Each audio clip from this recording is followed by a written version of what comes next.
Good morning. This is a flip through of Discovering Beauty. I don't have the final deck printed yet. I am still designing the card faces with your help, designing the packaging with your help eventually.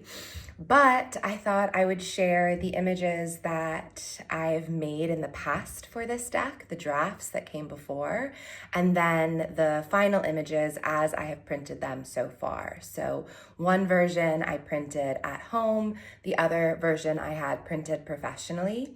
Neither are in final form, but it's a cool way to see the images as they are now and then also as they have developed. So enjoy, it's long. Feel free to watch it very quickly or skim through it, or don't watch it at all. Be surprised. But I'm excited to share it with you. Thank you so much for the enthusiasm. I am completely honored and so excited to get these decks into your hands. This is the first deck I ever printed on printer paper, my Noton marker sketches for each of the cards. I dropped it in a pond at one point. This deck I ordered online and is comprised of my color roughs. So the fourth draft of the drawings, it had this little insert with it.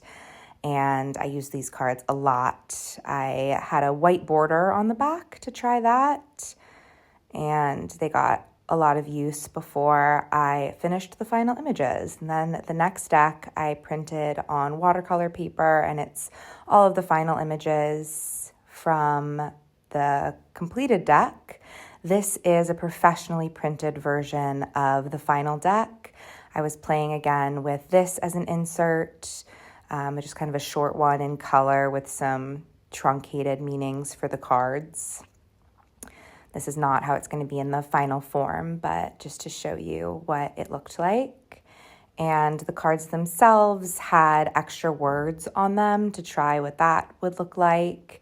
And I had the backs in full black like this. So here's the Fool from that deck. And here she is from the deck before, and then her as that color rough version. And I'm going to walk through the rest of the cards like this. So the Magician in all of the various forms, from the final image to that color rough. The High Priestess in her various forms, a card about intuition and secret keeping and faith.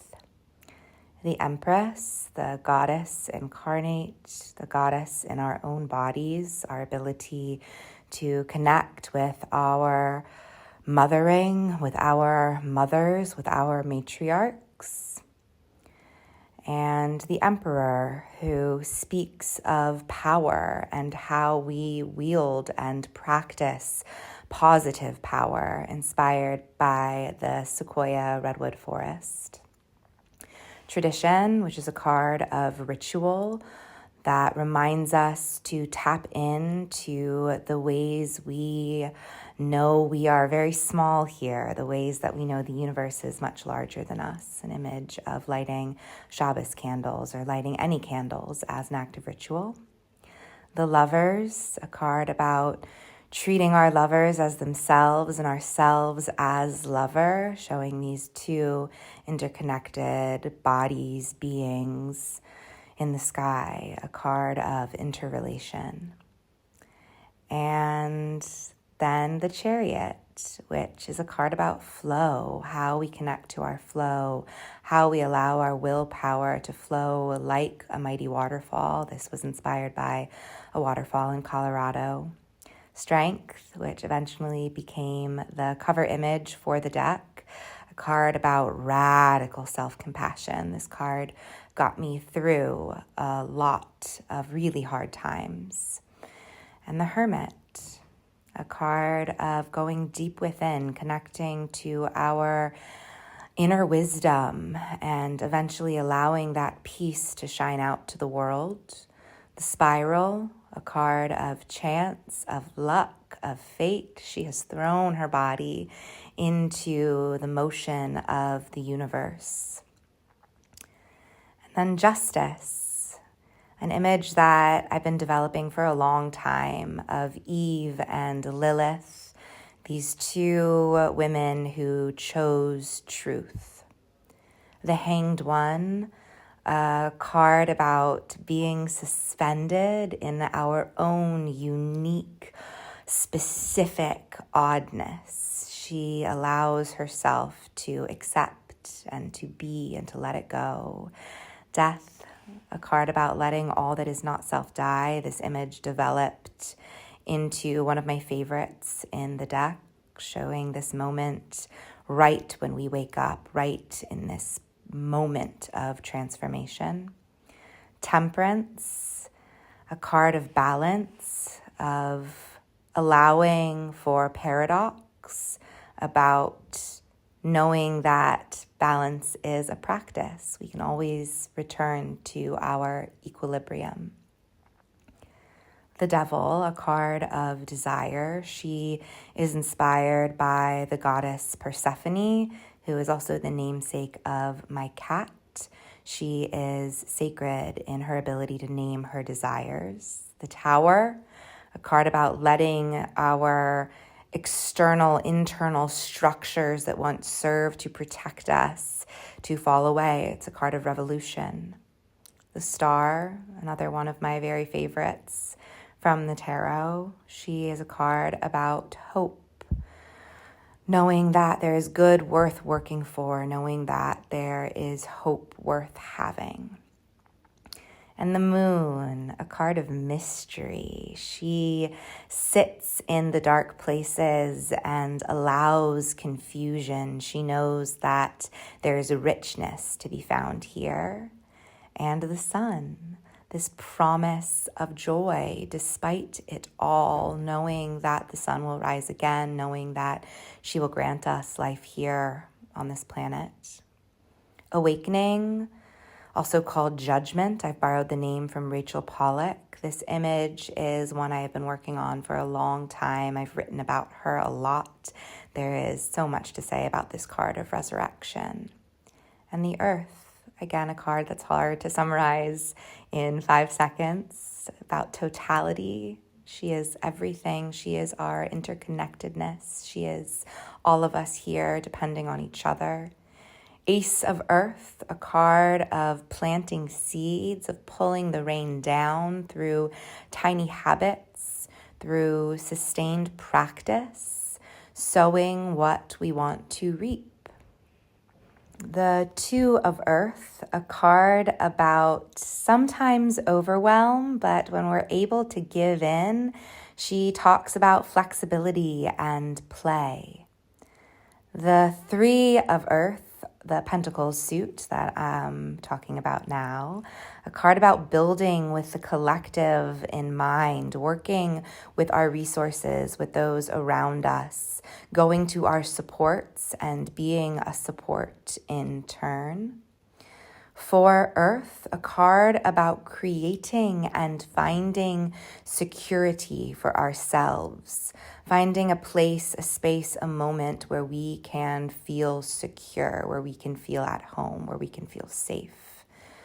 5 Earth, a card about deep presence. It is about how this present moment is all we have. It is sacred, it is sanctuary, and she asks us to be here right now. 6 Earth, a card about allowing ourselves to be known, about speaking and being our truest self and allowing that to pour out into the world, a card of reciprocity. 7 Earth, a card that asks us to put our oxygen mask on first, to know that we need to nurture ourselves. 8 Earth, a card of apprenticeship, of dedication, of committing ourselves to the roots of the tree before we reach for the fruit, a card of study. 9 Earth, another one of my favorites from the deck.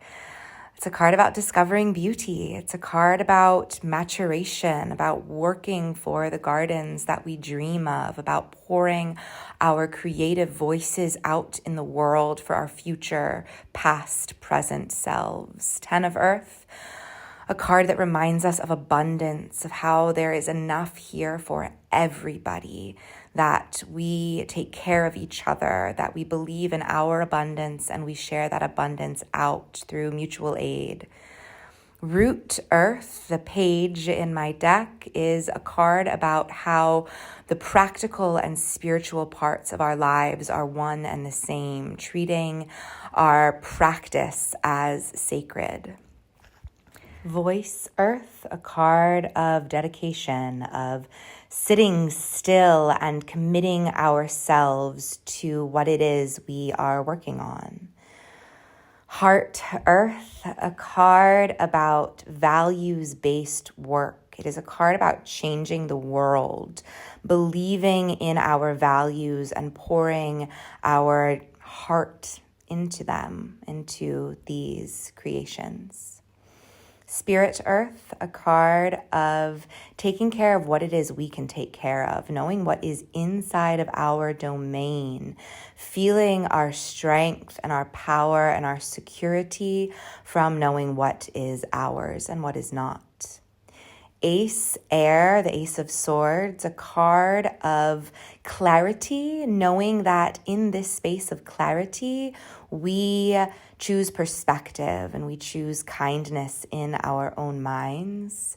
2 Air, the Two of Swords, a card of blockedness, of stuckness. She asks us to remove our hands and to see clearly, to see what it is we know. 3 of Air, a card of sorrow. She is inside of this moment of sorrow, not rushing it, feeling all of these feelings, allowing herself to. 4 Air, a card of spiritual retreat. She is lonely, she is alone, and she is not afraid. She knows that there is richness here in this aloneness. 5 Air, a card that asks us to surrender to this feeling of loss, this feeling of defeat. Instead of fighting against it, to accept, to surrender completely, fully. Not easy. 6 of Air, the 6 of Swords, a card of transition. We leave what is comfortable to venture into the unknown, a card of voyaging. And 7 Air, the 7 of Swords, a card of cunning. She asks us to look at what is being presented to us and use our cunning to respond. 8 Air, the 8 of Swords, a card that feels like we are stuck, like we are glued to some old story, some old sense of defeat, some old doubt, asking us to pull ourselves free. 9 Air, the 9 of Swords, a card that speaks directly to the feeling of anxiety, our anxieties, and our ability to name them as creations of our minds when we are anxious. And 10 Air, the 10 of Swords, a card of worry. It is melodramatic, these monsters that have come up from under our bed. She is afraid, and yet when put into perspective, she knows that it is her mind. Root Air, the Page of Swords, a card that asks us to float, to be buoyant, and to allow ourselves to just be. Voice Air, the Knight of Swords, a card about directing our focus, about venturing forward, about allowing our thoughts to carry us towards the direction of our dreams. Heart Air, the Queen of Swords. She is the wisdom of all of those who have come before us. She is the wisdom of our past selves. She is the wisdom of our matriarchs, of our histories. She knows what is true and what is not, and she acts from this place of great wisdom. The Spirit of Air, the King of Swords, a card that asks us to climb to the top of the mountain and to look out, to be aware of our journey and to have vision towards the future. Ace Fire, Ace of Wands, a card about inspiration. She asks us to protect our creating, to be open to ourselves as channel for divine creative spirit in this supreme inspiration. 2 Fire, the Two of Wands, a card where we step through the gate. We step towards something.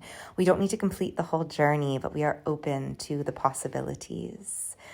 3 of Fire, the Three of Wands, is a card about trusting that the universe is there to catch us on our next adventure. 4 Fire, the Four of Wands, is a card about looking around us and being deeply present for our blessings, for all that we have been given, for all of the warmth and love that surrounds us. 5 Fire, the Five of Wands, is a card of conflict, internal, external, this feeling that there is conflict happening, and it asks us to listen, inspired by the desert at Joshua Tree. 6 Fire, Six of Wands, is a card of victory. She proclaims her victory already. She needs no permission. She is victorious because she says so. 7 Fire is a card about burning for what it is we burn for standing up for our truth and alchemizing this energy.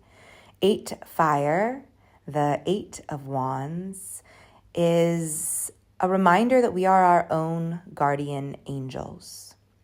9 Fire, the Nine of Wands, is a card of boundaries. It asks us to be the protectors of our own castles, to set and hold and reset boundaries when we need them. 10 Fire, the Ten of Wands, is a card about releasing burdens, releasing guilt and shame that is no longer ours to carry. It is a card about being a phoenix and rising from the ashes. Root Fire is my inner teenager. She does what she wants. She is bold. She is brave. She is quick-witted. She follows that spark inside. Voice Fire speaks creative, passionate energy out into the world with their full throat, with their full faith in their action being the right one. Heart Fire, inspired by the goddess Kali, is a card of deep and supreme courage and strength. She is confident no matter what. Spirit Fire, the King of Wands, is a card that asks us to be in our leadership, to believe in that voice inside. Ace Water, the Ace of Cups, is a card of nourishment. She pours nourishment upon herself. She knows what it is that nourishes her. 2 Water, the Two of Cups, is a card of communication. It is a card about speaking with a fully open heart and listening with a fully open heart, being our best and most communicative selves. 3 Water, the Three of Cups, is a card of community celebration, lifting each other up in joy, celebrating with our communities, celebrating with our people for all of the good that they do and have created in the world. 4 Water, the Four of Cups, is a card of receptivity. It asks us to look out, to open our arms, to turn our faces towards the sky and accept what it is that is being offered to us. 5 Water, the Five of Cups, is a card of disappointment and allowing our loss, forgiving ourselves, forgiving everyone else. 6 Water, the Six of Cups, is a card that asks us to listen to our inner child, to seek wisdom from the past, and to be curious about what they have to tell us. 7 Water, the Seven of Cups, is a card of imagination, and it asks us to be conscious of what imaginings are fruitful and which are illusions. 8 Water, the Eight of Cups, is a card of leaving. It asks us to leave behind familiar shores and seek what it is we are being called towards. The Nine of Water, Nine of Cups, is a card of wishing. It is a card that asks us to connect our values to our wishes and to look all around us for how our wishes are already coming true. 10 Water, the 10 of Cups, asks us to be deeply present inside of our own emotions, to allow the good emotions that we label as such and emotions that we might see as negative, and remember that it is because of all of these feelings that we are whole. Root Water, the Page of Cups, is a card of sensitivity. This character is deeply curious and deeply sensitive, allowing themselves to play and to be with this sensitivity, seeing it as a great strength. Voice Water, the Knight of Cups, is a card of loving. It asks us to love in a completely non-transactional way, loving ourselves, loving others, being our most loving part. Heart Water, the Queen of Cups, is able to hold her emotions and the emotions of others in a tender cupped palm, not taking them on, not taking them as truth, but allowing her own tenderness to pour forth from her. And Spirit Water, the King of Cups, asking us to sink deep inside of our emotions, knowing we are sovereign of this landscape, knowing what great power can be found here.